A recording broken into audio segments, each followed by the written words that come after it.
Hello everyone, hi this is Mitali. Welcome to evidyarthi.in। कैसे हैं आप सब एंड कैसे लग रहे हैं हमारे क्वेश्चंस? कितना आपकी अंडरस्टैंडिंग अभी तक बन पाई है मुझे जरूर बताइए कमेंट सेक्शन में।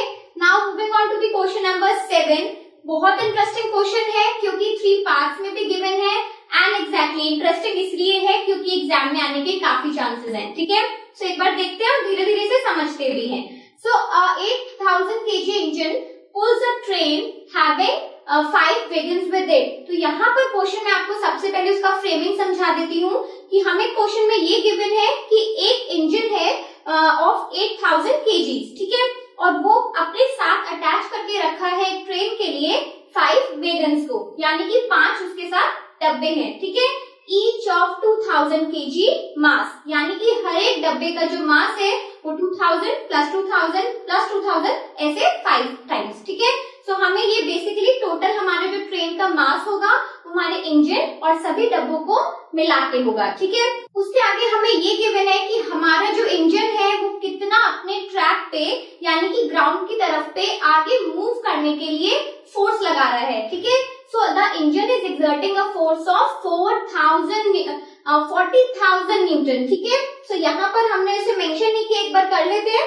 Okay, we have the force of the engine is 40,000 newton and then क्योंकि हमारा जो ट्रैक है यानी कि ग्राउंड है वहां से अपोजिंग फोर्स यानी कि फ्रिक्शनल फोर्स जरूर मिलना है, तो वो कितना गिवन है 5000 न्यूटन। ठीक है, सो फर्स्ट पार्ट में हमसे ये पूछा जा रहा है that find out the net accelerating force, यानी कि हमें नेट फोर्स निकालना है। सो नेट फोर्स कैसे निकाला जाता है? जितना भी हमारी दो अपोजिंग फोर्सेस हैं, एक तरफ से इंजन आगे बढ़ने के लिए फोर्स लगा रहा है, दूसरी तरफ से फ्रिक्शन उस पर फोर्स लगा रहा है, सो इन दोनों का जो डिफरेंस होगा that will be the net accelerating force. ठीक है, तो यहाँ से एक बार हम निकालते हैं, आप इसे लिख सकते हो फोर्स नेट यानी कि जो नेट एक्सेलरेटिंग फोर्स हम निकालेंगे। सो वो कैसे निकलेगा? हमारे इंजन की फोर्स बहुत ज्यादा है, उसमें से सबट्रैक्ट किया जाएगा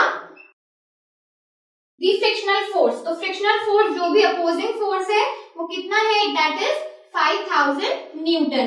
तो अगर आप इसे सॉल्व करेंगे then you will get 35,000 newton. So this would be the net accelerating force. ठीक है, इस तरीके से बाकी की पार्ट्स में भी हमें निकालना है, बट एक चीज हमें इस क्वेश्चन में जरूर ध्यान रखनी है कि हमसे अगर फोर्स पूछा गया है, बाकी पार्ट्स में भी हम देखेंगे कि फोर्स के बारे में हमसे पूछा गया है, तो फोर्स तब तक नहीं निकाला जा सकता जब तक मुझे पूरा टोटल मास नहीं पता है। इसलिए मैंने यहाँ पर पहले ही अपने क्वेश्चन में ट्रेन का टोटल मास निकाला है। कैसे करा है? We know the mass of the engine plus we know कि पूरे ट्रेन में 5 डब्बे और जुड़े हुए हैं और हर डब्बे का जो मास हमें गिवन है दैट इज 2000। तो दोनों को अगर हम ऐड कर देंगे यहाँ पर 5 into 1000 मतलब कि टोटल 5 डब्बों का वेट हमारे पास आ जाएगा। ठीक है, सो क्या हो जाएगा? Total 18,000 kg। So that will be the mass of the train. Okay, so now we're proceeding with the next part. तो चलिए देखते हैं हमारे सेकेंड पार्ट में हमसे क्या पूछा गया है। सेकेंड पार्ट में है एक्सेलरेशन ऑफ द ट्रेन, तो यानी कि आगे मूव करने के लिए जो एक्सेलरेशन हमारा ट्रेन पुश कर रहा है, लगा रहा है, that we need to find out. ठीक है, तो चलिए हमें पता है एक्सेलरेशन हम कैसे निकाल सकते हैं। If we know the force हम पहले निकाल चुके हैं, हमारा नेट एक्सेलरेटिंग फोर्स जो हमने निकाला था दैट वाज कितना था, एक बार हम यहाँ पे लिख लेते हैं 35,000 न्यूटन। ये हमारा एक्सेलरेटिंग फोर्स आया है। ठीक है, सो अब अगर मुझे एक्सेलरेशन निकालना है तो कैसे निकालेंगे हम? We know that force is equals to mass into acceleration. अगर हमें एक्सेलरेशन फाइंड आउट करना है तो मास को फोर्स के नीचे ले जाएंगे, तो force upon mass will give us the acceleration. तो क्या करते हैं, वैल्यूज को चलो पुट कर देते हैं। व्हाट वी हैव, एक्सेलरेशन अगर हमें निकालना है तो फोर्स हमारे पास 35,000 है प्लस मास हमें कितना गिवन है पूरी ट्रेन का, ये हमने पहले ही निकाला है 18,000। तो 18,000 से डिवाइड कर देंगे। ठीक है, अब डिवाइड में हमारी जीरोस तो इजीली कैंसिल आउट हो जाएंगी, प्लस अगर हमें इसे सॉल्व करना है क्योंकि आप देखो 18 to the 36 तो very much closer to the 2, तो आंसर कुछ इसका 1.9 पॉइंट समथिंग कुछ आएगा, 1.944 करके आपका इसका आंसर है and that is the acceleration, यानी कि यूनिट बनने वाली है मास इनटू पर सेकेंड, मास पर सेकेंड स्क्वायर। ठीक है, तो इस तरीके से हमें अपने बी पार्ट में एक्सेलरेशन फाइंड आउट करना था। ठीक है, आप जब भी ऐसे क्वेश्चंस को देखोगे ना, आपको हमेशा ये दिखेगा कि हर पार्ट ना दूसरे पार्ट से इंटरकनेक्टेड है। आप अगर पहले का आंसर नहीं कर पाओगे तो आप बाकी के आंसर्स भी निकालना डिफिकल्ट हो जाएगा। ठीक है, तो इसलिए स्टेप बाय स्टेप हम इस क्वेश्चन को सॉल्व करते हैं। चलिए अब आगे बढ़ते हैं इसके थर्ड पार्ट के साथ। चलिए मूव करते हैं हमारे थर्ड पार्ट की तरफ। थर्ड पार्ट में हमसे क्या पूछा गया है, force of wagon 1 on wagon 2। यानी कि अगर हमारे ट्रेन के हमने देखे हैं कि 5 डब्बे हमें शो किए हैं, तो पहले डब्बे का जो फोर्स है वो सेकंड पे कितना लग रहा है, we need to find that. ठीक है, तो सबसे पहले ना हम इसे थोड़ा सा पिक्चर से समझते हैं कि पूछा क्या गया है और निकालना कैसे है।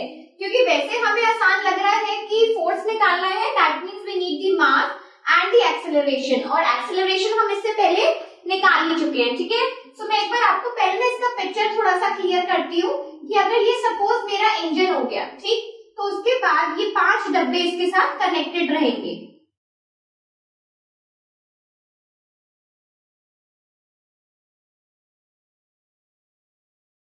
अब ये कोई डब्बे कुछ ना कुछ पतले बन रहे हैं, सो प्लीज ड्राइंग पे जाने की जरूरत नहीं है, उसका एग्जाम है भी नहीं। ठीक है, तो अपनी भी ड्राइंग पे ज्यादा ध्यान देने की जरूरत नहीं है, सिर्फ यहाँ पर देखो कि मैं क्या समझा रही हूँ।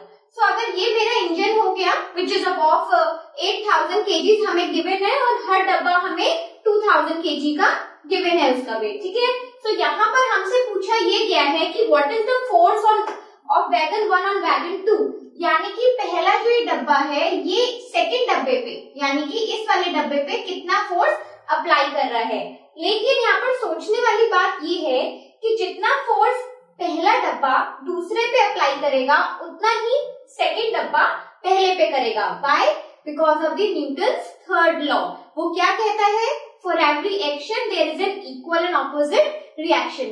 तो दोनों की जो फोर्स होगी वो बिल्कुल बराबर होने वाली है। ठीक है, सो आई कैन राइट हियर कि यहाँ पर मैंने लिखा है कि वैगन 1 का वैगन 2 पे कितना फोर्स है, and that force would be equals to the force of wagon 2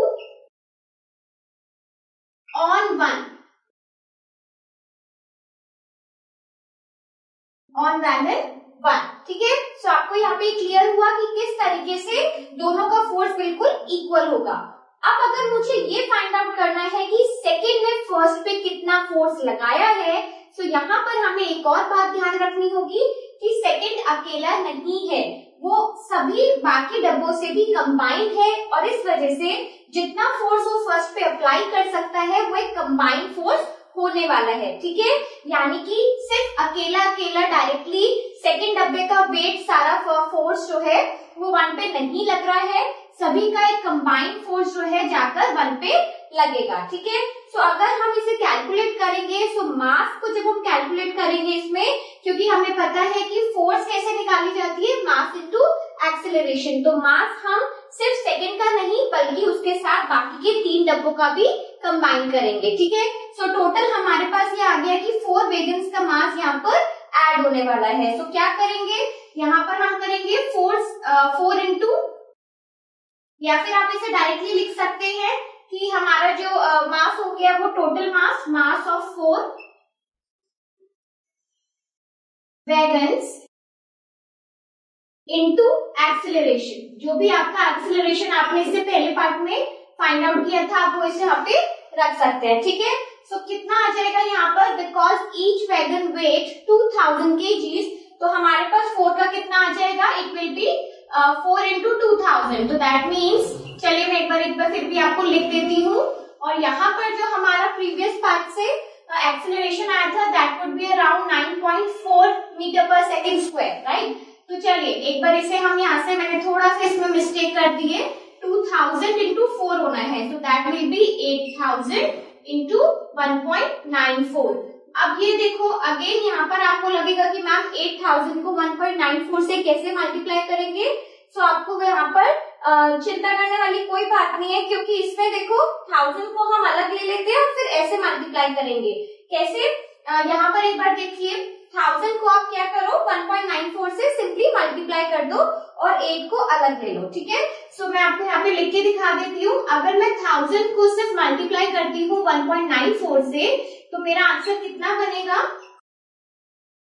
1940 8 into 1940, ठीक है। तो हमारे पास जो आंसर आएगा दैट वुड बी, चलिए एक बार ऊपर लिख देते हैं कि हमारा फोर्स कितना आने वाला है, इसे सिंपली मल्टीप्लाई कर लो and that would be around 15520 newton, ठीक है। चलो एक बार इसे क्रॉस चेक कर लेते हैं। So answer would be 15520 Newton. तो बेसिकली ये आपका क्या आया है, force of wagon 1 on wagon 2। तो यानी कि क्योंकि दोनों का जो फोर्स है आपस में इक्वल होने वाला है, we very well know that by the Newton's third law. तो इस वजह से अगर मैं इसके ऊपर इसका फोर्स नहीं भी निकाल पा रही हूँ, कोई प्रॉब्लम नहीं है, हम क्या कर सकते हैं, पूरों का, इन चारों का कंबाइंड जो फोर्स है मास के साथ कैलकुलेट कर सकते हैं, ठीक है। तो चलिए ये हो गया हमारा इसका third part. Now moving on to the next question, stay tuned with us, up till then bye.